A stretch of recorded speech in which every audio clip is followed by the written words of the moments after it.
नमस्कार दोस्तों, मैं हूं अनुज और आप देख रहे हैं हमारा चैनल एनआई। दोस्तों, आज हम बात करने वाले हैं सांख्यिकी के ऊपर। सांख्यिकी में पहले बात करते हैं माध्य के ऊपर। आखिर माध्य कैसे ज्ञात करते हैं, तो आ जाइए दोस्तों। जैसे कि हम कोई आंकड़ा ले लेते हैं और हम फिर उसका माध्य ज्ञात करने की कोशिश करेंगे। जैसे मैं ले लिया 10, 10, 9, 10, 10, 11, 10, 11, 9। जैसे कि कोई ये आंकड़ा है, हम इसका माध्य ज्ञात करेंगे।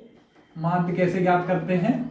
हम पहले तो योग ज्ञात करते हैं, उसके बाद जो जितनी संख्याएं दी होती हैं वो लिखते हैं। योग कितना बैठ रहा है इसका? 10, 20, 30, 40, 50, 60, 70, 80, 90। 90 बट्टे संख्या कितनी है? 1, 2, 3, 4, 5, 6, 7, 8, 9। 9 संख्याएं हैं, तो माध्य हो गया आपका 10। जैसे कि आप निकालते रहे होंगे, औसत निकालते रहे हैं, उसी तरीके से आप माध्य भी ज्ञात कर सकते हैं।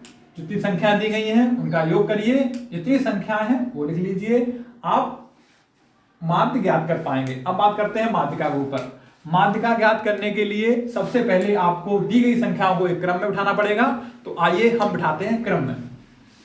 देखिए, पहले 9, 9, फिर 10, कितनी बार है? 5 बार। 3, 4, 5, 11, 11। हमने संख्या को क्रम में कर लिया है। अब माध्यिका ज्ञात करने के लिए क्या करना पड़ता है? हमें ठीक बीच की संख्या चुननी पड़ती है। दोस्तों देखिए, ठीक बीच की संख्या कौन सी होगी? यदि संख्याओं की संख्या कितनी है?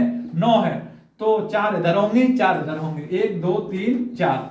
तो बीच की संख्या, ठीक बीच संख्या कौन सी आ जाएगी आपकी? 10। और यही आपकी माध्यिका होगी। क्या होगी ये? माध्यिका, क्योंकि ये ठीक बीच की है। यदि संख्याएं 9 ना होकर के 10 होती तो हम एक आगे की संख्या और ले लेते। जैसे कि आगे संख्या कौन सी? 10 तो ये थी, और आगे संख्या कौन सी है? 10, और बट्टे 2 कर देते। अगर ये संख्याएं 9 ना होकर के 10 होती, अर्थात विषम ना होकर के सम होती। विषम के लिए डायरेक्ट मिल जाती है हमें बीच की संख्या, लेकिन सम में हमें बीच संख्या नहीं मिल पाएगी, इसलिए हम उससे एक आगे संख्या लेकर के दोनों का योग करेंगे, अदा कर देंगे, तो भी कितना आएगा आपका? माध्यिका आपकी 10 आ जाएगी। ठीक है, इस तरीके से आप माध्यिका ज्ञात कर सकते हैं। अब इसके बाद हम बात करेंगे बहुलक के ऊपर।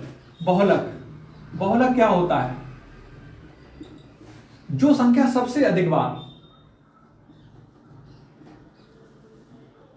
सबसे अधिक बार संख्या आई होगी, वही हमारा बहुलक होगी।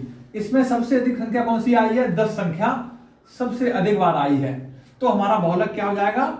10 हो जाएगा। ठीक है, अब हम बात कर लेते हैं कि हमने जो लिखा है बहुलक बराबर 3 गुणे माध्यिका माइनस 2 गुणे माध्य, ये क्या है आखिर? ये बहुलक माध्यिका और माध्य में संबंध दर्शाता है। इससे संबंधित रेलवे में कई सारे प्रश्न पूछे गए हैं, इसलिए आपको इसको ध्यान रखना होगा, क्योंकि आपको माध्यिका माध्य दे देगा तो बहुलक निकालना पड़ेगा, बहुलक माध्यिका दे देगा तो माध्य, है ना। इस तरीके से आपको जो भी मान दिए होंगे एक मान हो जाएगा, आप इसके माध्यम से निकाल सकते हैं। आपको जैसे बताते हैं, जैसे कि उसने आपको दे दिया माध्यिका, दे दी उसने आपको माध्यिका दे दी उसने 4 और माध्य दे दिया 2। अब तो आपको पूछ लिया उसने बहुलक, बहुलक कैसे ज्ञात करेंगे? तो बहुलक का क्या है? 3 गुणे माध्यिका, माध्यिका हमने 4 ली है, माइनस 2 गुणे माध्य, माध्य हमने 2 लिया है, तो 3 चौक 12 माइनस 4, 3 चौक 12 और 2 दूनी 4, 12 में 4 गए 8, तो हमारा कितना हो जाएगा बहुलक? 8। तो इस संबंध से हम बहुलक इस तरीके से ज्ञात कर लेंगे। ठीक है, अब बात कर लेते हैं हम परिसर की, कि आखिर हम परिसर कैसे ज्ञात करेंगे। देखिए, परिसर ज्ञात करना बहुत आसान है।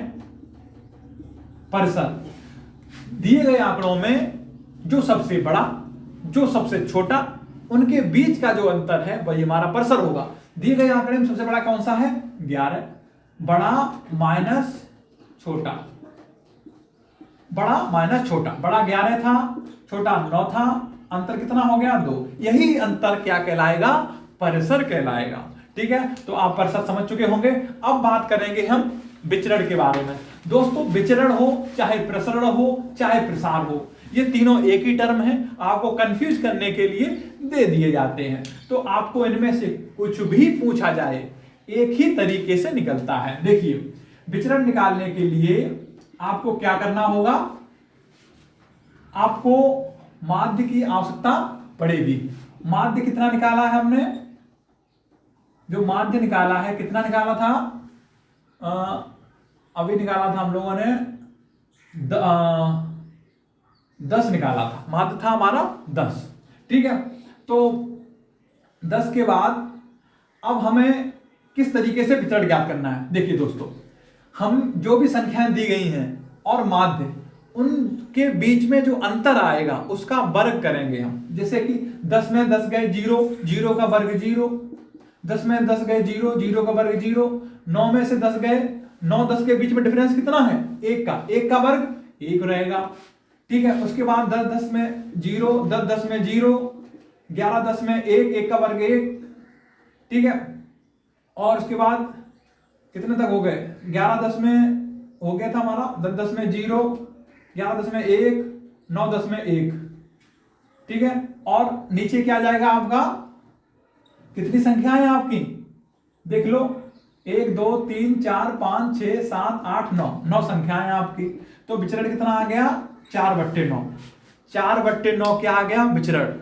दोस्तों आपको बता दूं, विचरण ज्ञात करने के लिए माध्य और दी गई संख्याओं में अंतर देखते हैं, उन अंतर का वर्ग करके जोड़ देते हैं और जितनी संख्याएं हैं उनका भाग दे देते हैं। जो हमने किया है, हमें जो हमें संख्या मिलती गई, जो अंतर मिला उसमें उनका वर्ग करते गए और उनको आपस में जोड़ते गए, बट्टे जितनी संख्याएं थी उसको लिख लिया। यही हमारा विचरण होता है। क्या होता है, विचरण। 4/9 क्या आया, विचरण आया है। इसी को हम प्रसरण बोलते हैं और इसी को हम प्रसार भी बोल देते हैं। अब बात कर लेते हैं हम कि मानक विचलन क्या होता है। देखिए, मानक विचलन, तो हमें मानक विचलन और विचरण में हमें संबंध पता होना चाहिए, विचरण, प्रसरण या प्रसार। ठीक, तो संबंध क्या रहता है आपका, संबंध रहता है आपका ये वाला संबंध रहता है। मानक विचलन जो होता है, प्रसरण जो या विचरण जो प्रसार जो भी निकाला है उसका वर्गमूल का मोड। ये मोड का मतलब समझ रहे हो कि मानक विचलन की वैल्यू कभी ऋणात्मक नहीं हो सकती, धनात्मक होगी। अगर हम यही मान रखते हैं, अगर हम यहीं से मानक विचलन भी ज्ञात करते हैं तो कितना आ जाएगा। देखो, प्रसरण जो विचलन जो दिया कितना दिया है, 4/9। इसका वर्गमूल, वर्गमूल जहां होता है वहां प्लस माइनस होता है, लेकिन अगर मोड लगा है तो इसकी वैल्यू जो बाहर निकल के आएगी वो सदैव पॉजिटिव होगी। जब पॉजिटिव होगी तो मान कितना हो जाएगा, 2/3। कितना मान हो जाएगा, 2/3। किसका, मानक विचलन का। तो देख लिया होगा आपने, मानक विचलन और प्रसरण के बीच में आपको संबंध पता होगा। तो अगर किसी की भी वैल्यू दे दी जाएगी एक की, दूसरी वैल्यू अगर पूछी जाएगी तो आप ज्ञात कर पाएंगे। ठीक है, तो इस तरीके से हम मानक विचलन ज्ञात करते हैं। अच्छा, अब हमारा लास्ट टॉपिक रह गया है जो कि है विचलन गुणांक का, कि हम आखिर विचलन गुणांक कैसे ज्ञात करें। तो विचलन गुणांक क्या होता है वो बता दें आपको।